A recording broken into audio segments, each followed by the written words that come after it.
Hi there, welcome to Between Two Rods Fishing Podcast. I'm your host, Aaron Rich, and this is a place where we tell stories about fishing, and I have one of the greatest storytellers that you're gonna hear, and I'm super excited to talk to my guest today. My guest is none other than Angie Thompson. Angie is the owner of Fishing Tackle Retailer and the Fishing Wire, and you're also you do your own podcast as well for fishing and the fishing business, and we're going to talk about that. And you've also been the producer and director of programming at ESPN Outdoors. Right. This is an incredible resume that you have. You have helped develop the FLW Tour back in the day. Yeah. You launched ESPN's Outdoor Games, Right. the Great Outdoor early in your Games. career, and you've been at BASS as VP of Events and Sponsorships. Yeah. My goodness, what have you not done? Yeah, I mean, it's really has been an incredible career, honestly. And I started as a graphic designer. Really? Yeah, so That's awesome. I went to Auburn. I'm from Enterprise, Alabama. That's where I grew up. And then I went to school at Auburn, studied graphic design, and then I ended up getting a job in Dallas that was really a temporary, like a contract job that ended up just becoming, more than that. But I worked in a production department at a big company. It was actually flight safety, which is, I don't know if you're familiar with flight safety, but they train pilots basically. And then I only worked there for about a year, and then I moved to another big production company in Dallas called AMS Productions, and I did graphic design. Through a series of events, I ended up moving to Little Rock, Arkansas, which is a kind of a funny story because I decided to go freelance, and a freelance editor in Dallas said, "Hey, you really should meet these people in Little Rock. You would really love them." Well, I knew nothing about Arkansas. Yeah. The only thing I knew about Arkansas came from the opinions of people from Texas, and it was not kind. But I said, you know what? I'll go talk to them and see. And they did outdoor programming for ESPN, and I loved Arkansas. Yeah. And loved being there and loved the job. Don't listen to people from Texas. Right. Well, and Arkansas is a great place to live if you're into the outdoors. I mean, I worked in downtown Little Rock, but I could be fly fishing on the Little Red River within an hour. Yeah, that's of awesome. getting off the work, and there's just a lot of outdoor things to do there. And through that job, I started. I got the opportunity to start doing some production roles, and before you knew it, I was producing and directing, and even had my own show on ESPN called Cumberland Stories, and it kind of came about because I was producing all this programming for we used to have an outdoor block of programming on ESPN on Saturday mornings. You probably remember it.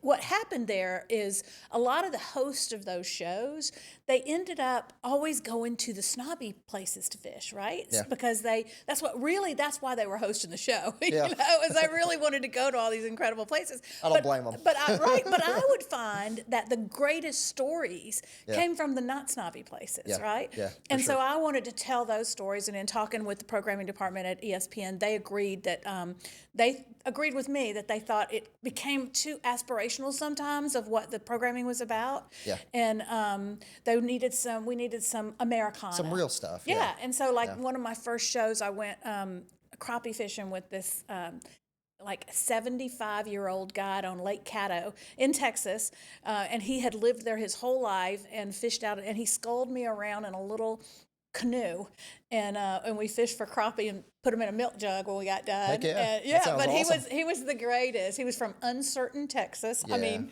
Yeah, it's perfect. yeah. So anyway, so that's what I did there, and then I was also a co-host of ESPN Outdoors when we launched that network, and we launched outdoor programming on ESPN2. Right. And me and Craig O'Neill and Tommy Sanders hosted the interstitials that were the pieces that went between each show, right? When we would tell you, here's what Flip Pallet's going to be doing, and here's what Jose Wahabi's going to be doing. We also, our company produced Jose Wahabi's show, the Spanish Fly, and Jose was a very, very good friend of mine. And and then I also produced a show for Orvis one time called The Orvis Sporting Life for a couple of years with Rick Ruoff, who is a legendary guide in the Keys, who splits his time between Islamorada and Bozeman, Montana.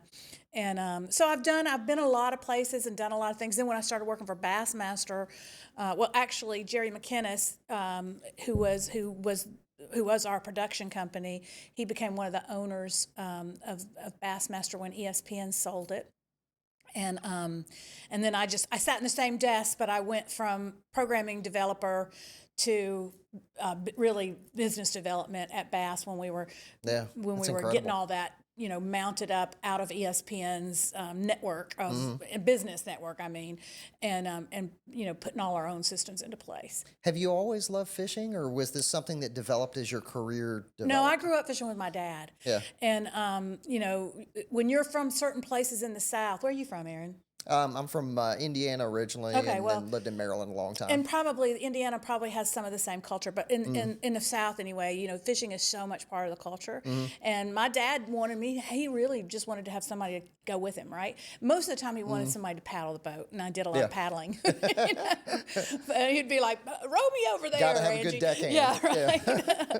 But, and then when I got to be, I guess probably, a teenager, I didn't really see around me, I didn't see women fishing. So I didn't think that it was, what I should be doing, right? Yeah. And but then when I after college, especially when I moved to Texas, I was homesick. I was far away from home. I have a very, very close relationship with my parents, and I'm a daddy's girl.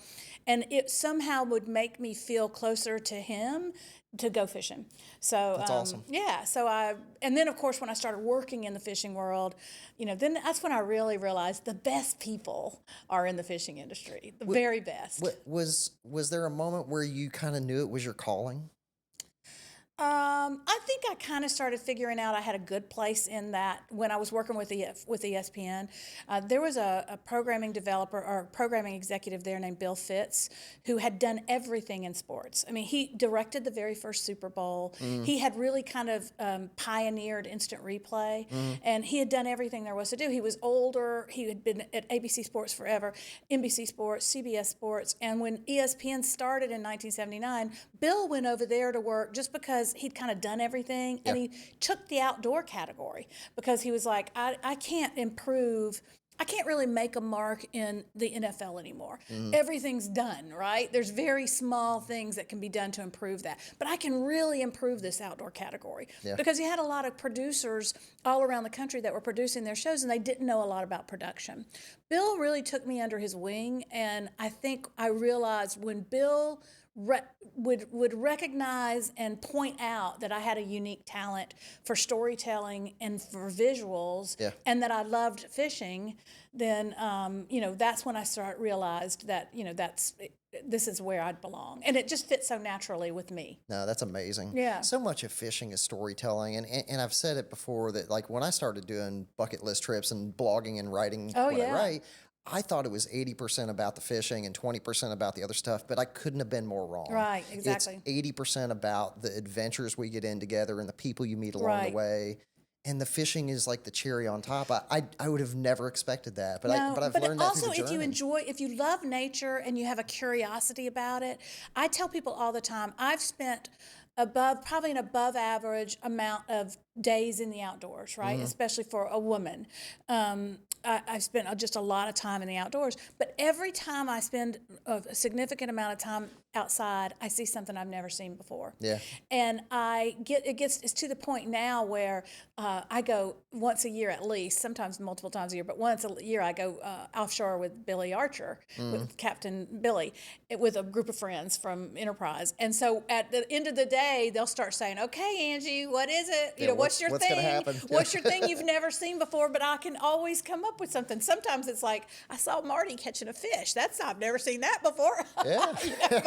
but really, usually it's something about nature. You're right though. Every trip I've ever been on, something crazy or noteworthy happens. Yeah. And like one time we met Michael Irvin, the Hall of Fame wide receiver, in a bar one night, and he stole the girl that my buddy was talking to, and like was talking to, like she instantly left. I mean, it's just something crazy. We've had some crazy times in Venice, Louisiana. I could go into that, but I'm not going to today. But it just, something happens. I think if you get out and live life and do these things, like stuff's going to happen. And there's just something about, for me, it's hard to articulate this, but there's something about being attached to a wild animal and being able to see it up close for a minute and not kill it. Yeah. that is just so special to me. for sure. Certain like tarpon, for example.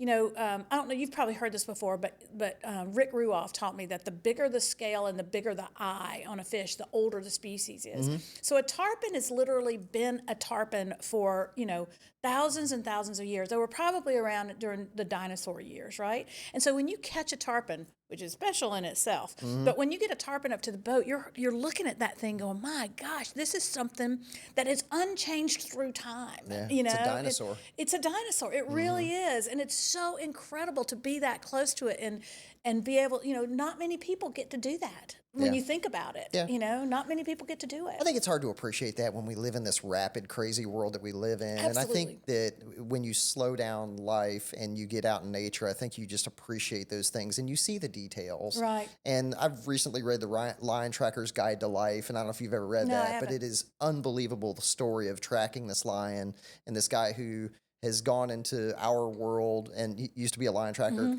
goes into our world and then goes back home and talks about his journey of just kind of reabsorbing himself to nature again. Oh, that's so cool. And it's beautiful. Well, did you ever see My Octopus Teacher? I've seen part of it, yes. Oh my gosh, It's amazing. Listen, Yeah. it's the same thing. That guy was a tracker, or he worked for National Geographic, I think, and he worked with all these African trackers, and they taught him how to track. And so then he became kind of burnt out and started doing this diving stuff and recording it and using those tracking skills. He got to know this octopus. That movie, I watched it from the beginning to the end, and then as soon as it was over, I immediately rewound it and watched the whole thing again because I was just so taken by everything he experienced underwater. Absolutely, yeah. There's something so mysterious too about what happens underwater because we can't really see it. Yeah, yeah, absolutely. So there's an appeal to that. And we belong to the natural world. Oh, We don't absolutely. belong in the digital, world that people live in today. Right. We belong in the natural world. And I think when you fish and when you get out in nature and you're disconnected from it, I think you see that. Yeah, there's a big sort of controversy right now in the professional bass fishing world because of forward-facing sonar, and where really in the competitive environment, and there's a lot of money at stake there, and there's a lot of money funneled into the professional bass fishing world because those guys help the brands sell a lot of tackle and rods and electronics. And so it's a consternation among many people across a broad spectrum of people attached to the industry. But the concern is that it's become forward-facing sonar has made bass fishing become like a video game. Like a video game, right? yeah, for sure. But when people ask me about it, because I was involved in professional tournament fishing for so long, people will sometimes still care about my opinion. And old friends will say, what do you think, Angie? And I'm like, I just don't, my opinion is most people who fish are trying to get away from that. Yeah. I love to get out in the pass and turn my phone off, and I think most people who really love to fish, that's why they're doing it. I think there's a genuineness to the hunt. Right? Yes. And so if you are truly passionate about fishing, I think you appreciate the strategy and the thought and the breaking the puzzle down every day that you got to figure out. I think that, there's casual fishing people, but I think the people who really truly appreciate fishing to the depth that I do, Right. I think you appreciate the hunt. No, I agree with that. And I think that is sort of innate in certain people and it's not in others. I used to work with this guy that still works for Bassmaster. His name is Steve Bowman, and he was the most avid angler and hunter that I had ever known at that time. And he did not grow up hunting and fishing. He didn't really grow up with a dad. A neighbor took him fishing and hunting as a kid. He just was born with that instinct to want to, hunt and gather, and everyone's not, and some women are born with that. And I don't think that I have that kind of passion. If I can't go fishing, it's not going to ruin my week. I kind of wish I knew what that felt like to be like, I want to go out there so bad and figure this out, But really, for me, it's more like I want to go out there, be in the sun, look at the sky, look at the water, catch a wild animal and talk to my friends. Yeah. Which is kind of the same reason I go to baseball games. So It's pretty well. You got to live in the moment. You got to appreciate all those moments, That's right. And not everybody has the same path. No, that way, absolutely. so. What and how boring would it be if we were all had the same, motivations there? Yeah, for sure. So has in your career, has there been a favorite role that you've ever had of all the things you've done? I probably think, well, probably when I was hosting the show Cumberland Stories, that was probably my favorite time, just because I got to tell my stories, right?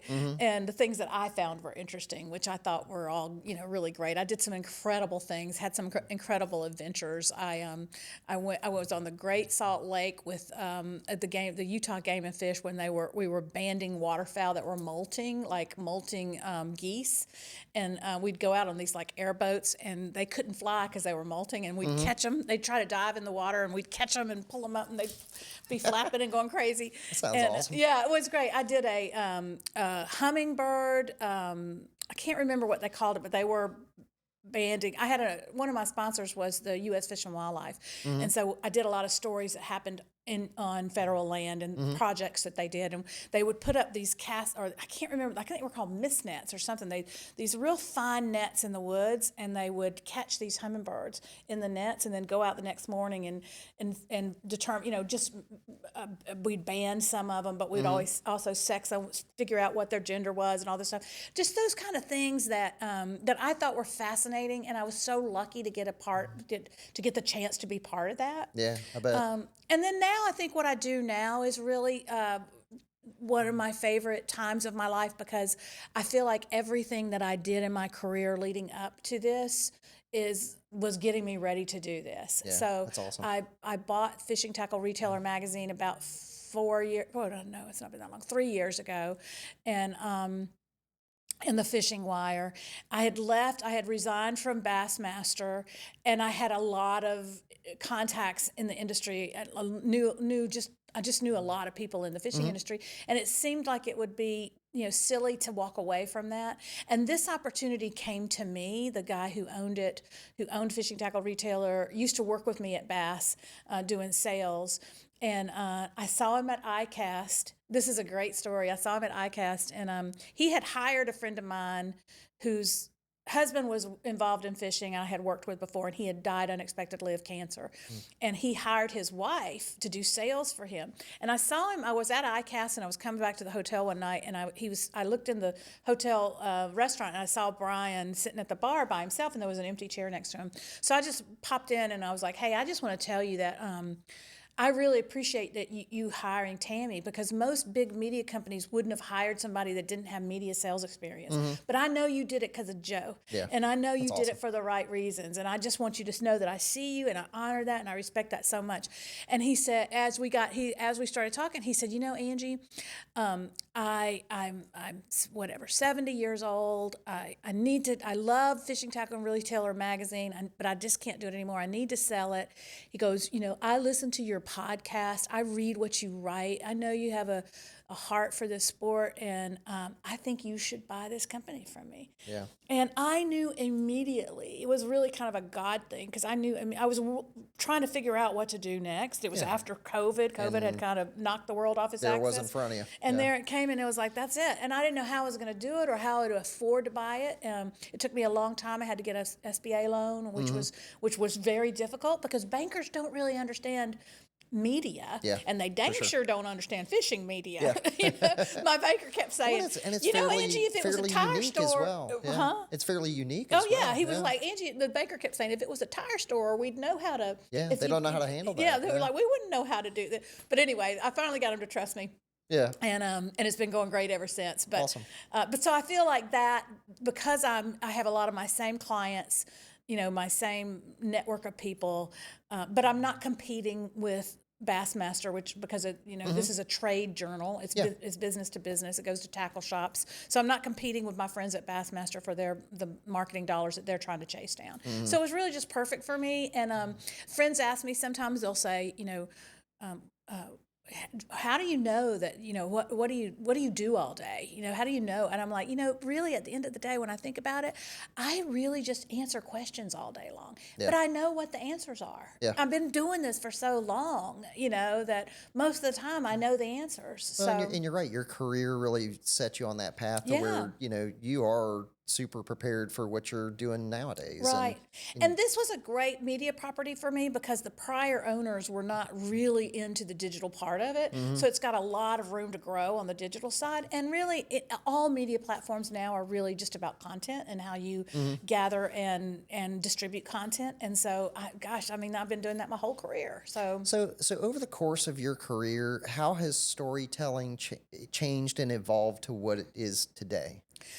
Well, it's funny, I was watching something on social media the other day. There seems to be this trend now where someone starts telling a story and then they jump back to a different part of the story, and then they jump back into present time, and then they cut back to different time. And I'm like, God, it used to be when I first started working for ESPN, there was not rules, but sort of rules about how you tell a story, that you need to have a beginning, a middle, and an end, Yeah. Yeah. And I don't know if that's really the case anymore, especially with user-generated content, It's like the hook has to be there in the beginning for it to get social engagement. Yes. So it's kind of, Right. out of order in some ways. And the other thing the way it's changed a lot is just our attention spans. We used to do 20, our shows were 23:47 for a 30-minute show because you had to leave room for commercial breaks.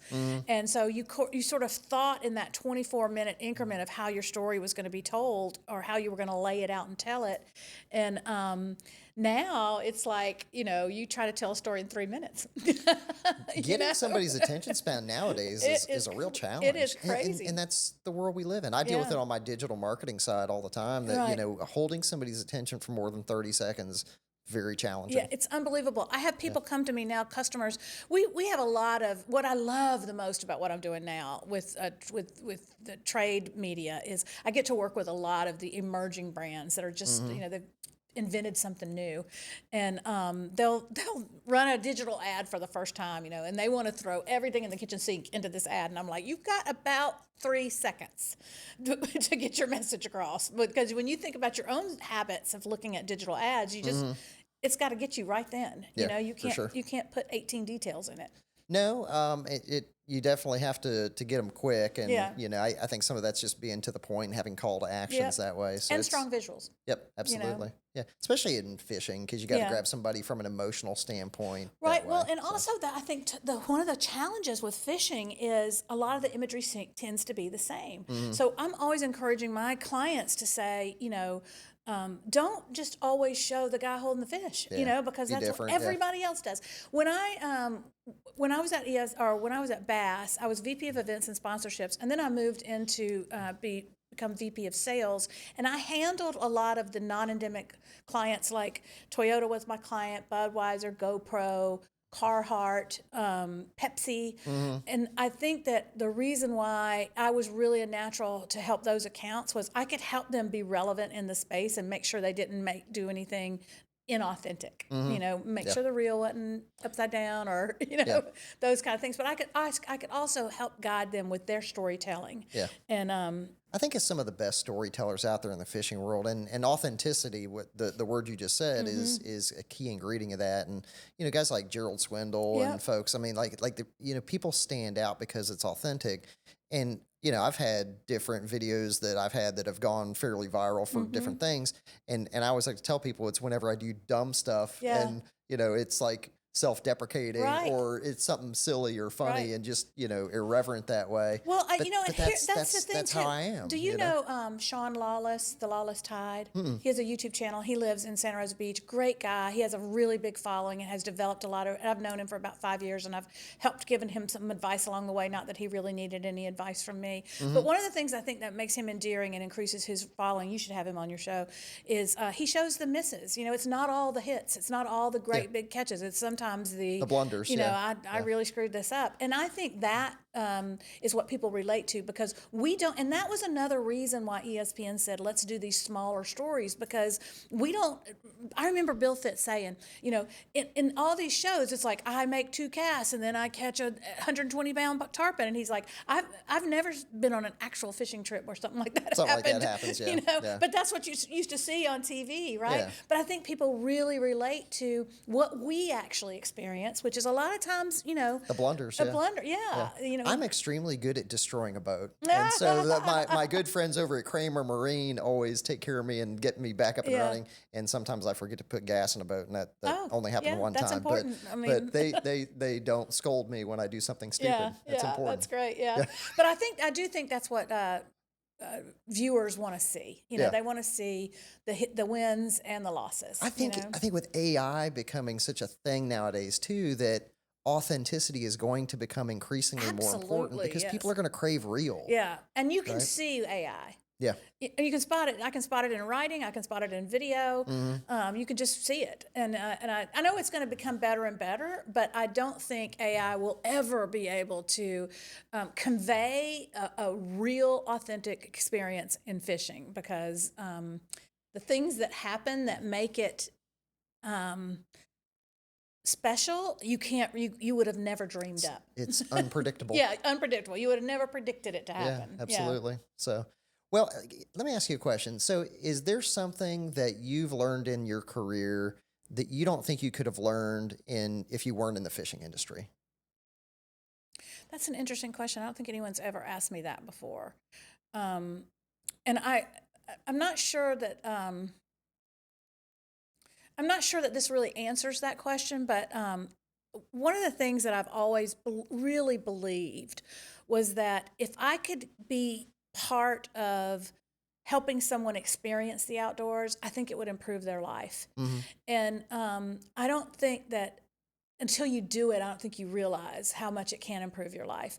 And when we improve people's lives, they become better by experiencing the outdoors, then they become better stewards of the resources. Yeah. And I don't think I would have ever really understood and been able to put all those pieces together had I not worked in the business and seen that happen over and over and over again. No, I love that. Yeah. I had a conversation with Coach Winston Chester a couple weeks back, and he said something similar, and he teaches a lot of kids in the area about outdoors, and that's kind of his perspective. Is he's hoping to plant those seeds with those people. Absolutely. And by turn, I think you appreciate our world so much more when.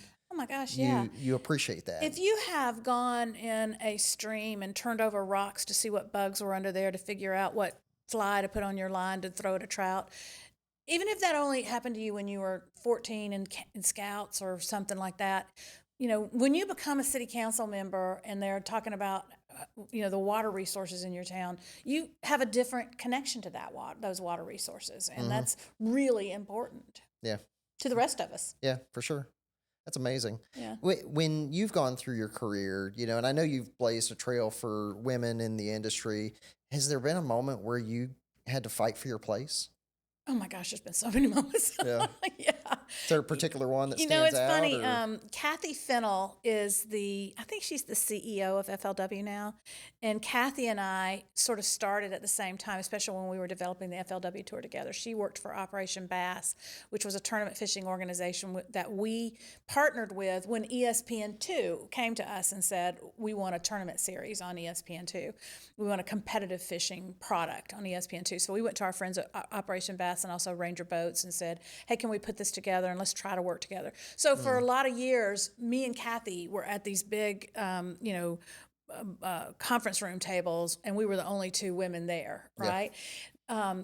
About a year and a half ago at ICAST, I spoke at a women's women in fishing event, a breakfast at ICAST, and it was so incredible to look out at that room and see, 150 women who worked in the sport, and Kathy was there, and I'm like, look, Kathy, we would have never dreamed, that 25 years ago when we started doing this, 30 years ago when we started doing this, we would have never dreamed we'd be in a room full of women. That's incredible. But I'll tell you what, something that happened to me one time was I was at one of those meetings in a boardroom having a meeting, and a guy turned to me and said, "Can I have some more coffee?" Wrong thing to say, bro. I was just like, oh, I couldn't believe it. I'm like, I'm happy to get you some coffee, but also here's my resume. Yeah. You know, That's crazy. I'm not the coffee girl. Okay. Yeah. But Jeez. it was shocking, but that happened. Stuff like that really happened a lot. I would be with Jerry McInnes a lot, and people would come up to me and say, "Are you his assistant?" And I'd be like, "No." But he thought it was hilarious, and he would tell people all the time that, "Yeah, I want you to meet my assistant," Yeah. and just to rag me. But Yeah, I can only imagine the things that you've seen through your career, and I'm sure you got to be proud of that evolution to see a lot more women in there. If you could talk to a woman that's getting into the fishing industry now, what advice would you give her? I go back to that story that I told you at the very beginning when I got to be about 13, 14 years old, and I didn't see any women in this industry, and so I didn't do it for a long time. Now I say I want to do this so that I can that girl can see me. That 12 or 13-year-old girl sees other women doing this, and she sees that it's for her, right? Yeah. But I would encourage people to get involved in the business part of it, or the media part of it, or just as a hobbyist, however they want to do it. But here's the other thing, the advice that when you ask me that, you mean somebody in the business of fishing, or just somebody that's looking to break into the industry? What advice? I would just say I would encourage them to be very aware of what they bring to the party, because it is we have a different perspective, we have a different voice, and we have a different, we just bring something different to the party. And sometimes I think we devalue that as women and don't realize, how powerful that can be. Well, it's the uniqueness of having perspectives that are both male and female. Exactly, right. There's so many audiences out there that are involved in the fishing world that, to properly reach audience, I think you have to have a full perspective like that. Yeah, that's right. And I think it's really valuable to brands. I tend to always sort of go back to marketing because, storytelling in marketing has been my, so much, it's just part of my DNA.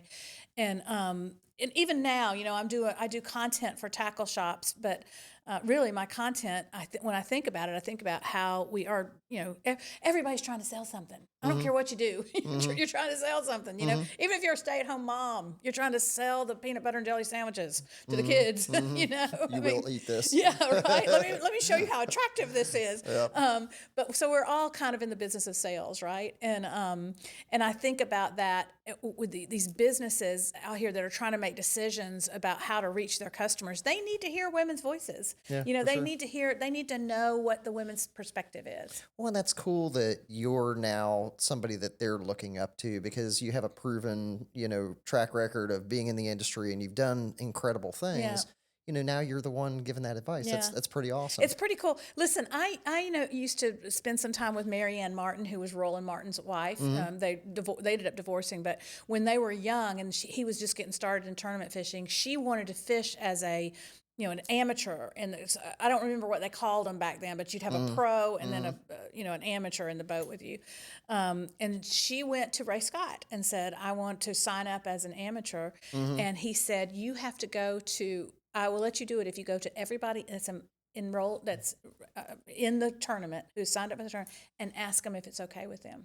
Yeah. Because she was going to be randomly paired with a man, and she said, "I did. I had to go to everybody who had registered for the tournament and ask them if they would be okay if I fished in the back of their boat, if they drew me out." Do you think we'll see women in professional bass fishing tournaments alongside men fishing? I mean, I feel like we should. I think so. Here's the thing that I think prohibits that a little bit is, take women's basketball, professional women's basketball, it's made such great strides, in the last 20 years.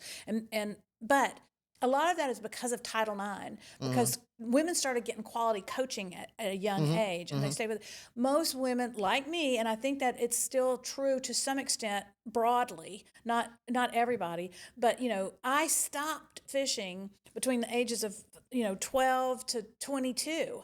And that's when my brother was learning how to run the boat and learning how to find fish and learning how to figure out patterns and all that stuff. And my dad was his coach, right? And I missed all of that. Yeah. So I think women now, they are better. Girl dads are better at bringing them along, these I'm days. one of them. Yeah. I mean, they really are. So I'm hoping that when this next kind of big generation comes up, they'll, because in bass fishing, fishing anyway. Yeah. You know, a lot of it has to do with your equipment, and it's intimidating. It's strategy, and it is piecing together the puzzle, and I That feel right. like women can absolutely No, hang in bass fishing. I with do men. too, but it's also putting the oil in your boat and knowing when your motor stops, knowing how to fix it. You know, I mean, that's what I say when it's intimidating. The equipment is very intimidating, and it's the thing we used to always talk about this in professional bass fishing. You got to control the variables you can control, Yeah. and your equipment is one of those. It's really probably the only thing you can control in fishing, right? Absolutely, yeah. But I think that can sometimes be intimidating. I have a really good friend named Trait Zaldane. Her husband's a professional angler, and she tried to make it she tried to qualify and make it on the tour. And she had her own boat, and she was very capable of handling it. But I still think that, like, for me, if someone said, here's my $100,000 bass boat, you could take it out and go see if you could, I would be just, intimidated as I could be to leave the dock with it, So I'm always impressed by the women that can do that. Yeah, that's amazing. I think in the future there's got to be somebody who comes up and is a badass woman fisherman that's going to just totally change the industry that way. Yeah, I think it'll be a great when it happens. Yeah, absolutely. Well, very cool. So has there ever been like a full circle moment in your career where you realized that something that you've always wanted to do, or someone that you've always wanted to work with, like it kind of reconnected back, and you were like, man, like I'm here, like this is happening? Well, here's one, and this is a crazy story, but Bill Fitz, the guy that I talked about earlier, was inducted into the Broadcasting Hall of Fame about 6 or 7 years ago in New York. And I went. He invited a couple of us to come and sit at his table and be part of it because he felt like we were important to his success, and from the outdoor standpoint. And that night, I met Billie Jean King. Nice. And that's awesome. It was one of those things where I was like, I can remember being like 9 years old when Billie Jean King played Bobby Riggs. And it was such a big thing to think this little girl in Alabama, in rural Alabama, thinking that this girl beat this guy in tennis, and I had the chance to tell her that, Awesome. and to say, I just want you to know you really, you inspired this little girl in rural Alabama to go to do big things. Yeah, that's super cool. Yeah, it was very cool. Very full circle moment. Yeah, I can only imagine. And I'm sure through the course of your career, there's tons of people that you've run into that are just kind of pinch me moments. Oh, yeah. If you could go fishing with anybody in the world, dead or alive, and you could have a day fishing with them, who would it be? Ted Williams. Yeah. Yeah, I'd love to go with Ted Williams. Jerry used to fish with Ted Williams a lot. And Jerry McInnes and Bobby Knight and Ted Williams went to Russia together to fish for salmon. Yeah. And can you imagine being a fly I on the can't. wall of that? I would love to fish with Ted Williams. And then I can't think of any. I'd have to give that. I wish I'm sitting here feeling inadequate because I wish I could think of a woman that I would really like to fish with, but I can't call anybody to mind right now. Yeah, all good. When you look back in your career, when you get to the end of your career, what do you hope people see as your accomplishments that way? That is so funny that you asked me that, because when I was driving over here today, I was thinking about being a certain age and there's some parts of your life that are just behind you and you just know they are, some of those adventures, I went to the Amazon for 3 weeks fishing for peacock bass, and I went into one time I went into the Wind River Range with a pack string of llamas to fish for golden trout above the timberline. Oh, that's awesome. I've just done a lot of really, really cool things. And sometimes I think, I don't know, am I going to have any of those kind of adventures again, But I always thought that this is so funny, but when I was driving over here, I was like, I just hope that when it's all over for me, the people around my life that know me really well, I hope they think that I was,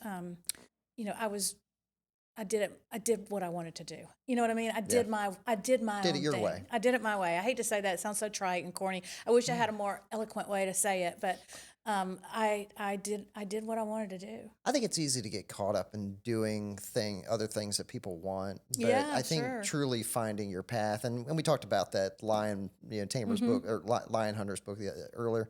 I mean, that's part of what he's talking about in that book is finding your path Right. and following your path that's for you. Yeah, that's right. And I think it's incredible Yeah. the things that you've been able to accomplish in your career and the path that you've blazed for yourself. It's unbelievable. Well, I'll say this. I have a nephew who lives in Enterprise, Alabama, that works for me now. And he tells me all the time, he's like, he's kind of got a passion for reaching like students, because he said, even with knowing your career and knowing what you had done, I never considered a career in the outdoors would be viable for me, and I can see why you wouldn't, I mean, it's not immediately apparent of how you make your inroads, but he's like, I'm so grateful to be able to work in this space now. Yeah. And I would have never dreamed that I got to do it. And it was never out there as an option. Yeah. Right. And so I hope more people would be able to see it as an option. Yeah, I think for a lot of people, it's a hobby, but then the idea of it being a job and something that can be a viable career for them is hard to imagine. Yeah, but I'll tell you, I speak to people every day at big brands, that big fishing gear manufacturers, who say, we need more people who understand marketing but also love to fish, who understand supply chain but also love to fish. We need people who understand how to, logistics but also love to fish. Yeah. And it makes a huge difference. In my opinion, the most successful companies have all those people in those places that are really, really good at what they're doing from a business standpoint, but they also really love to fish and have a passion for it. And those companies just stand above, they just are shoulders above. Yeah, passion in anything, I think, definitely carries a lot of weight. Yeah. And when somebody loves their job, I mean, you definitely see the results Right. of having a better quality product or result That's as a right. result of it. Because they care about it, it's not, if they care about it. And I think that's why I love this industry so much. Maybe other industries say this, maybe people say, I really love accounting. yeah, the Yes. accounting industry has Yes. the best people. Yes. But I love really, pulling weeds. Yeah. Yes, it's the I best. love landscaping, but I think I can see where people would love that, right? But I just think that certain kinds of people are attracted to fishing, Yeah. and if you're passionate enough about it that you want to make it your career, you're even exponentially more that kind of special person. Because with very few exceptions, most of the people that I've worked with over my career have always just been quality people. And when you think about it, a lot of people that are involved in fishing have some sort of rural roots. Because not as much saltwater fishing, but freshwater fishing, you kind of have to have had a lake somewhere along the line, that you went to, or somebody who had access to a lake. And sometimes that I think is what makes them just salt of the earth, good people. That's a great point. Do you think that people that get into the industry feel that they have a story to tell, or that they want their life to be something that is noteworthy of a story? Oh gosh, that's interesting. I'd say it's probably both. Yeah. I really do. Although, there's certain people that when you say something like that, I can call to mind certain people like Dan Quinn at Rapala, has been there forever. His dad worked at Rapala. And I think, does Dan Quinn think I want to be part of this story? I don't know. I think Dan Quinn loves fishing so much that he wants to be just in part of the industry, part of the sport. I don't know if he thinks of it in those terms. I don't know if most people think of it in those terms, to be honest with you. If the people who are storytellers in the traditional sense, the influencers or the guy that's out front explaining the brand, then I think they have to have that that sense of, I have a story to tell, and I know how to tell a story, right? I guess you're right. 'Cause, I mean, if you think about it, like if you're the David Lee Roth, you got to be the storyteller. Yeah, exactly, right. But if you're the drummer in the band, That's right. then You're you're just part of the love band. doing Yeah. that, So Yeah, I've always wanted my to be able to see my life as like a Hemingway story. Like where it's wild and we're living adventures and things get a little crazy sometimes, but. I just hope that, you look back and you're like, man, I lived. Yeah, absolutely. That's a big part of it for me. So you talked about Brazil a minute ago. What'd you think of peacock bass fishing? Oh my gosh, I loved it. So I caught this giant, it was probably an 18-pound peacock, maybe 16 pounds, but we were fishing with a bomber long A, and which is kind of an old-fashioned lure, right? And that was one thing that was really interesting about being down there. It was so remote. We flew into Manaus, Brazil, which is kind of in the center. We did the same thing. And then we chartered up to the Rio Negro, I think, and we were about 30 miles from Venezuela. We only saw a couple of other parties of people there for the whole Did you do entire Anglers time In? we were Is there. that what you did? No, but Billy's a good friend of mine. Yeah. I talked to him the other day. Yeah. So You'll have to tell him that we met or we did this together because he's very a great, cool. he's a great I'll guy. have to send him the episode. But we went with Billy beginning of last year, and so it was an incredible experience. Yeah. But I mean, how'd y'all do? But so we did great. We shot this show called The Record Hunters, and I don't know if you know Rob Fordyce. He has a show now, real popular show. I can't think of the name of it. It might be Silver Kings. Anyway, Rob is a great guy. We took Rob and another guy, and the premise was we were going to try to catch the world record peacock bass over this 3-week period or whatever, and which is impossible to do. I think it's like 27 pounds. Yeah, or right, something. exactly. But we had some crew days to fish, and like I said, we were fishing with this bomber long A, which was running under the water about maybe 4 inches. And these peacocks, I'm sure you know this, they would jump up and then they would come down on top of it with this big old bucket mouth, this big, and it would sound like an explosion. It's amazing, and it would that scare sound. the crap out of you, but Yes. also be the most thrilling thing you've ever done. It's all of that. Oh my gosh, so incredible. We had, when we went down, we were catching on, we had the big Chapo or whatever, and then we had these like kind of walking baits. And my goodness, like there were times where they would come up and destroy that thing on top water. Yeah, oh my gosh. And if your heart's not pumping at 150 beats a minute, you're not living. No. I mean, that is it. What I love about it is they fish like a largemouth, but they fight like a big bull red. Yeah, that's mean right. and I mean, they're strong. they run on you, and then you think they're done, and then they run on you again, and you think they're done, they run on you again. I mean, it's amazing. Well, any fish really that lives in the current like that, they get strong. That's and they, when you're down there and they show you where or you look up and see the high water mark from rainy season, you're like, this place is drastically different during the rainy season. For sure. I mean, it could be 30 feet higher than it is right now. So we actually had to postpone our first time doing it because it flooded. And when I went down there after the reschedule, I understood why they delayed it.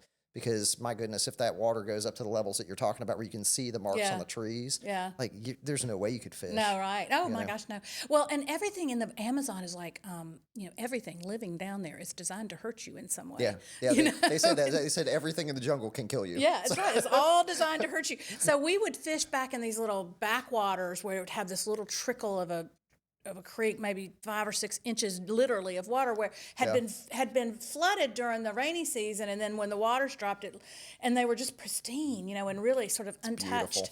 And but I remember going into this one backwater lagoon, and it had an island in the middle of it. And when we got in, there was 2 boats. When we got in there, this snake came off that island and came directly straight at you. Yes, he was like attacking us. He comes up. We had fly rods on the boat, and the little Portuguese guy that was our guide, he starts trying to hit it with his fly rod, and I'm going, hey, that's an expensive rod, And he was like, he turns around after the fish finally goes away, or the snake finally goes away, and he goes, very, very, very venomous. And I was like, oh, okay, fine. So your guy spoke a little English. Yeah, a little bit. My guy did not speak a word of English, but fortunately I had learned some Portuguese before I went down, so we could talk just a little bit, and enough where we could put together a pattern. Right, and that was kind of cool. So I would encourage anybody that does trips to other places, like learn a little bit of the language before you go. And it's so respectful of the natives to do that. They love it that you took the time to do it, and it's just a respectful thing to do. It's cool because then you kind of get to know somebody a little bit, even though like the language barrier is still there. I felt like that